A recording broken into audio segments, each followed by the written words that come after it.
Eurovision 2017. Quel est le règlement du concours? C'est en 1956 que le célèbre concours de l'Eurovision voit le jour. Et si chaque année les téléspectateurs sont nombreux aux quatre coins de l'Europe, le règlement de la compétition reste quant à lui totalement flou. Alors une petite piqûre de rappel s'impose. C'est l'U.E.R, comprenez l'Union Européenne de Radio-Télévision, qui s'occupe de l'organisation de l'événement chaque année.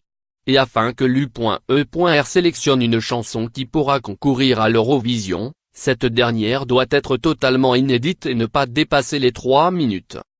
Si au tout début du concours de l'Eurovision les candidats étaient obligés de chanter dans leur langue d'origine, cette règle a depuis bien changé, et chacun est libre de fredonner dans le dialecte qui lui convient.